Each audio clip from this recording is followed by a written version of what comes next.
Good morning cadets.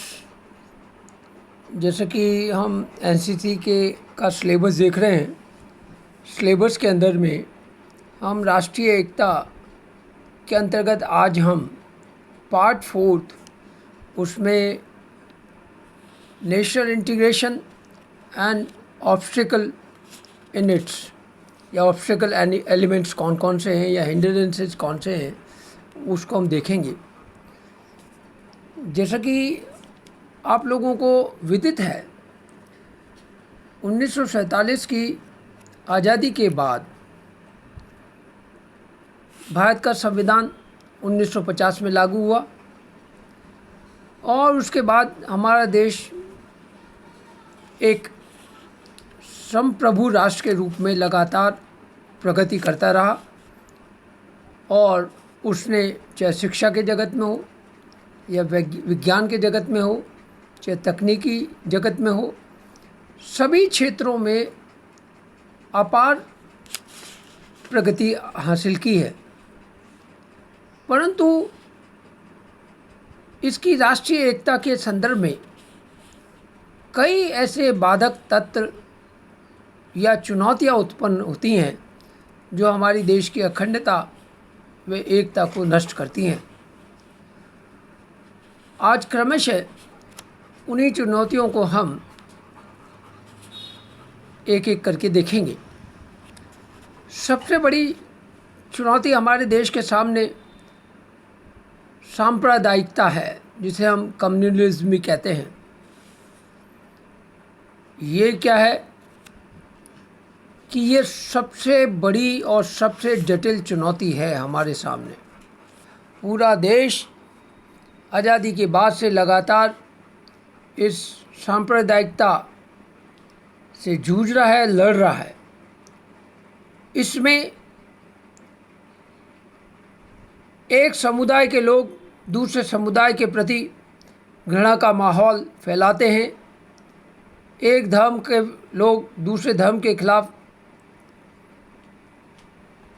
गलत प्रचार करते हैं और उसके कारण से धार्मिक कट्टरता पैदा होती है और कट्टरता पैदा होने के कारण से बड़े समुदाय के रूप में या एक बड़े समूह के लोगों के मध्य में पागलपन का दौर उत्पन्न होता है। तो ये इस तरह की सोच धार्मिक कट्टरता के आधार पर हमारे देश में एक चुनौती के रूप में उपस्थित होती है।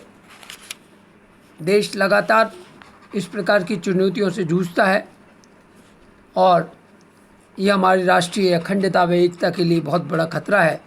इसलिए हम एनसीसी कैडेट होने के नाते हमें इन चुनौतियों को बहुत अच्छे से समझना चाहिए और हमारी राष्ट्रीय एकता का बड़ा बाधक तत्व है। दूसरी प्रमुख चुनौती जो है वो रीजनलिज्म है, यानी कि प्रांतवाद है। ये भी राष्ट्रीय एकता में एक बहुत बड़ी चुनौती के रूप में पाया जाता है। जैसे उत्तर व दक्षिण की लड़ाई, पूर्व व पश्चिम की लड़ाई, या विभिन्न भाषाओं या विभिन्न क्षेत्रों के आधार पर ये लड़ाई जो लड़ी जाती है, उसके आधार पर देश की एकता को चुनौती उत्पन्न होती है।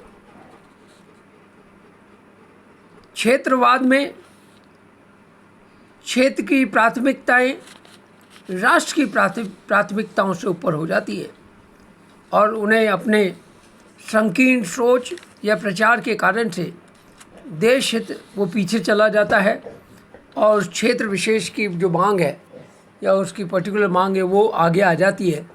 तो इसलिए हमारी राष्ट्रीय एकता का जो पार्ट है वो कमज़ोर होता है। देश में समय समय पर इस तरह के अलग अलग राज्यों से ये मांग उठती है कि जैसे मराठियों का है, राजस्थान राजस्थानियों का है, उत्तर प्रदेश का है, असमियों का है, या इस प्रकार किसी भी राज्य में कोई भी क्षेत्र है वो अपनी मांग को प्रबल करता है और उसमें राष्ट्रीय हित गौण हो जाते हैं तो वो भी हमारे सामान्य नागरिकों के मध्य में एक संकीर्णता उत्पन्न करता है, जो राष्ट्रीय एकता के लिए बहुत बड़ा बाधक तत्व है। उसके बाद में लिंग्विज्म यानी भाषावाद। आज़ादी के बाद से भारत में भाषा को लेकर बहुत विवाद हुए, परंतु देश की एक भाषा होनी चाहिए जिसे सारा देश उस भाषा को समझ सके। आरंभ में हिंदी के स्थान पर अंग्रेजी को एक सर्वमान्य रूप में स्वीकारा गया और वो आधिकारिक भाषा रही। विभिन्न राज्यों की जो प्रांतीय क्षेत्रीय भाषाएं वो अपना अपना अस्तित्व बना के रखी। भाषाओं को लेकर विशेषतः उत्तर और दक्षिण के राज्यों में विवाद रहा है। दक्षिण के राज्य चाहे तमिलनाडु हो या आंध्र हो या केरला हो या कर्नाटका हो या महाराष्ट्र हो या गुजरात हो या राजस्थान हो या बंगाल हो या असम हो या मणिपुर हो या मेघालय हो या त्रिपुरा हो, इन सभी राज्यों की भाषा अलग अलग है। तो भारत में त्रिभाषा फार्मूले को लागू किया गया, जिसमें हिंदी भी एक भाषा थी, अंग्रेजी भी एक भाषा थी और एक प्रांत की भाषा को भी पढ़ा जाने लगा, चाहे संस्कृत पढ़ा जाने लगे या वहाँ की स्थानीय भाषा का अध्ययन किया जाने लगा। देश में लगभग 2000 से ज़्यादा भाषाएं तथा डायलेक्ट हैं, यानी बोली जाने वाली बोलियां हैं। और इस बहुलतावाद के कारण से देश की एक भाषा, यद्यपि इंग्लिश को रूप में स्वीकारा गया, परंतु वो गुलामी का प्रतीक था, फिर भी संप्रेषण का और समझने का एक कॉमन माध्यम था। फिर धीरे धीरे टेलीविज़न के प्रसार और जन संसाधनों के द्वारा हिंदी भाषा का भी अस्तित्व स्वीकार किया जाने लगा और आज भारत में हिंदी भाषा को सभी राज्यों में समझा जा सकता है। बोलने में हो सकता हो दक्षिण के या और पूर्वांचल राज्यों को कठिनाई होती हो। तो भाषावाद के आधार पर उत्पन्न होने वाला विवाद जो है वो भी देश को बांटता है और वो राष्ट्रीय एकता के लिए खतरा है। उसके बाद में है एक्सट्रीमिज्म यानी उग्रवाद, या दूसरे शब्दों में आतंकवाद कह लीजिए। चाहे नक्सलाइट हो या माओवादी मूवमेंट हो या जो भी क्षेत्रों में विभिन्न प्रकार के आंदोलन चल रहे हों, उन आंदोलनों के आधार पर हमारा देश की राष्ट्रीय एकता को चुनौती दी जाती है विभिन्न वर्गों के द्वारा, या उग्रवाद के द्वारा अपने क्षेत्र के लिए स्वायत्तता मांगी जाती है या स्वतंत्रता मांगी जाती है। चाहे उल्फा का हो, चाहे बोडो का हो, चाहे नक्सलाइट हो या खालिस्तान हो, सभी को लेकर इस तरह का उग्रवाद जो है वो अलग अलग टाइम में रहा और देश को तथा देश की एकता को इसने चुनौती प्रदान की है। इसके बाद में हमारे सामने राष्ट्रीय एकता के रूप में बेरोजगारी या अनएम्प्लॉयमेंट भी उभर के आता है। आज देश में विशेषतः कोरोना के पश्चात पूरा पढ़ा लिखा शिक्षित वर्ग है वो बेरोजगार हो गया। ऑलरेडी हमारे देश में पहले से ही बेरोजगारी की दर बहुत उच्च थी, परंतु कारखानों के या औद्योगिक या उत्पादन श्रृंखला के खंडित होने के कारण से या अवरुद्ध होने के कारण से बड़ी संख्या में जो छात्र है वो बेरोजगार हो गया, या जो ऑलरेडी एम्प्लॉयड थे वो अनएम्प्लॉयड हो गए। तो जो अनएम्प्लॉयड यूथ है, देश की जो ऊर्जा है, शक्ति है, वो अगर पढ़ी लिखी है और अपने काम को रोजगार मांगती है, काम मांगती है, तो उसको लेकर भी विभिन्न प्रकार के आंदोलन उत्पन्न होते हैं। तो हमारे यहाँ पे पैराडॉक्स है देश के विकास की धारा और शिक्षा के संदर्भ में। शिक्षा को रोजगार का साधन मान लिया जाता है। शिक्षा नीति की कुछ आंशिक कमियां भी हैं कि हमारे यहाँ पर स्वतंत्र या अपना स्वयं का उद्योग या कुछ वो स्वयं पैदा कर सके, ऐसी शिक्षा नीति का अभी अभाव है। उसके कारण से बड़ी संख्या में पढ़ने लिखने के बाद में सभी सरकारी या प्राइवेट की तरफ नौकरी की ओर देखते हैं, उसके लिए प्रयास करते हैं। उनका मतलब, शिक्षा का मतलब ही रोज़गार प्राप्त करना है। रोज़गार, शिक्षा का मतलब किसी भी मानव को इस रूप में उत्पन्न करना है या मानव संसाधन के रूप में तैयार करना है जो देश या समाज के निर्माण में काम कर सके। तो अभी ऐसी शिक्षा नीति की आवश्यकता है जिसके कारण से हमारे यूथ का जो क्षेत्र है या सोच है वो बदल सके। उसके बाद में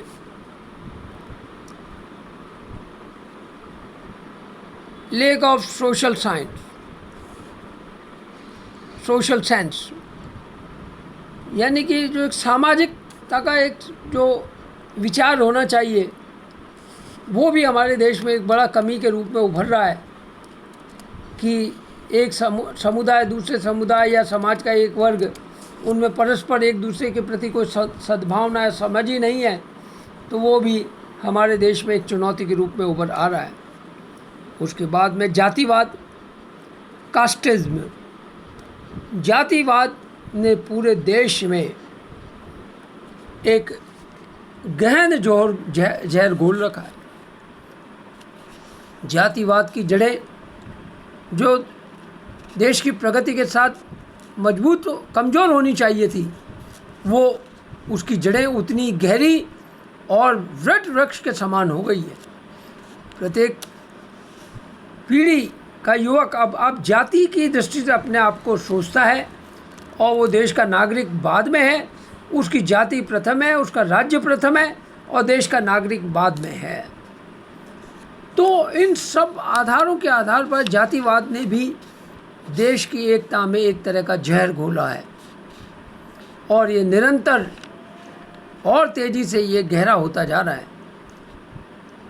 आज जातिवाद ने हमारे देश की निश्चित रूप से प्रगति में बाधा उत्पन्न करी है। उसके बाद में नेक्स्ट पॉइंट आता है लैक ऑफ नेशनल कैरेक्टर। किसी भी देश का एक राष्ट्रीय चरित्र होता है।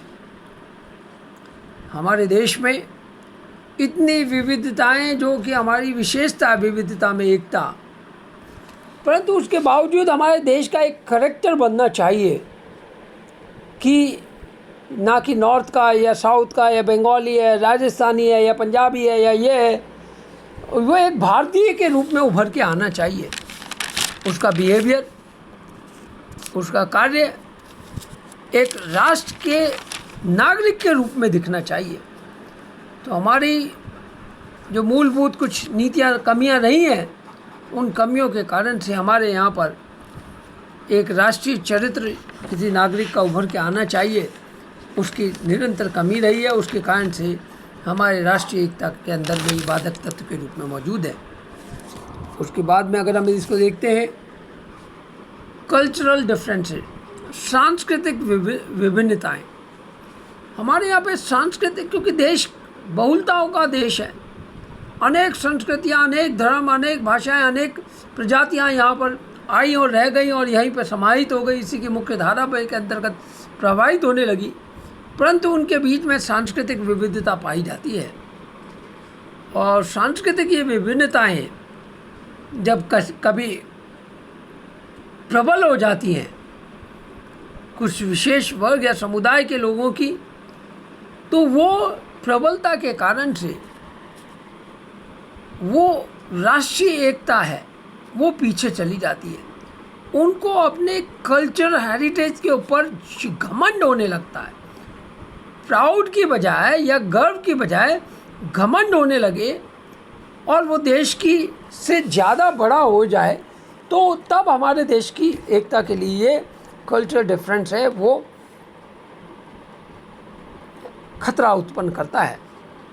यद्यपि हमारे देश की कल्चरल डिफरेंसेस के कारण से हमारा देश एक बहुत विविधताओं के रूप में पल्लवित हुआ है या विकसित हुआ है, परंतु कई स्थानों पर सांस्कृतिक विभिन्नताओं के अधिक गहन होने के कारण से राष्ट्रीय एकता में दिक्कत आती है। उसके बाद में आ जाता है इकोनॉमिक इनइक्वलिटी, यानी कि आर्थिक असमानता। आज हमारे देश में गरीब और अमीर के मध्य जो है खाई है, उसमें निरंतर अंतर बढ़ता जा रहा है। अमीर होते जा रहे हैं और गरीब से गरीब होते जा रहे हैं। पूंजी का एकत्रीकरण कुछ सीमित वर्गों में और सीमित धनाढ्य घरानों के अंतर्गत होने लगा है, और देश की 70% पूंजी का, बल्कि मुझे अभी एग्जैक्टली याद नहीं कि ये हमारे यहाँ पर देश की लगभग 70 से 90% पूंजी का एकत्रीकरण मात्र 10% लोगों के पास में है। बाकी के 90% लोगों के पास में 10 से 12% ही पूंजी बची हुई है शेष। तो जो आर्थिक असमानता है, उस आर्थिक असमानता के कारण से बहुत बड़ा वर्ग बहुत सारी चीज़ों, शिक्षा से, भोजन से, उत्तम स्वास्थ्य से, उनसे वंचित रहता है।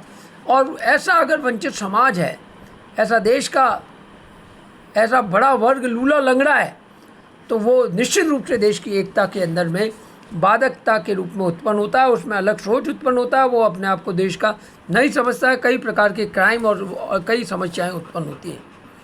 तो सामाजिक और आर्थिक असमानताएं जो हैं, वो निश्चित रूप से राष्ट्रीय एकता की भावना के खिलाफ है और वो उसकी चुनौतियां पैदा करती हैं। उसके अलावा और भी बहुत सारे तत्व हैं। अंत में जो लास्ट टॉपिक के रूप में मैं और विशेष ध्यान दिलाना चाहूँगा कि लेक ऑफ प्रॉपर एजुकेशन, यानी कि शिक्षा की समुचित व्यवस्था नहीं होना। शिक्षित होकर भी वर्ग अगर कोई देश को छोड़कर धर्म, संप्रदाय, भाषा, राज्य, इनके ऊपर अगर वो सोचने लगे, तो इसका मतलब हमारी कहीं ना कहीं मूलभूत शिक्षा नीति में और उसके पोषण में कमी है, कि उसकी प्रॉपर एजुकेशन नहीं है, कि वो देश का हित और अपने धर्म का हित दोनों में विभिन्नता ही नहीं समझ पाता है, या वो अपनी नागरिकता को एक राष्ट्रीय या देश के नागरिक के रूप में कर्तव्य का निर्वहन नहीं कर पाता है।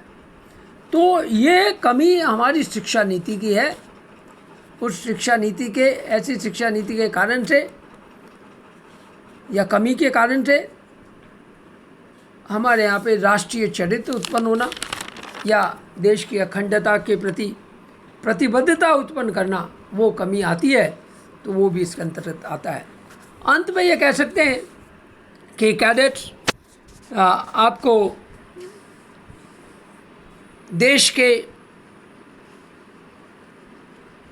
भावी निर्माण के लिए आपको अपने आप को तैयार होना होगा, और जो राष्ट्रीय एकता है उसको मजबूत करना होगा अपने कार्यों से, अपने सोच से, और जो हमारा देश है विश्व में एक सर्वोच्च शिखर पे आ सके, ऐसा कार्य करने का सामर्थ्य देश की एकता व अखंडता को स्वीकार करके उसको और मजबूत करके ही किया जा सकता है। तो कैडेट्स, लास्ट में आप राष्ट्रीय एकता के को चुनौतियाँ देने वाले तत्वों को, उसकी अखंडता को चुनौती देने वाले तत्वों को आप पहचानें, और पहचान कर उन सभी तत्वों को समाप्ति की दिशा में अपने कदम उठाएं, और अपने साथियों को, अपने समाज को इस राष्ट्रीय एकता के महत्व और इसको पहचान कर उसके महत्व को और आगे बढ़ाएं। जय हिंद।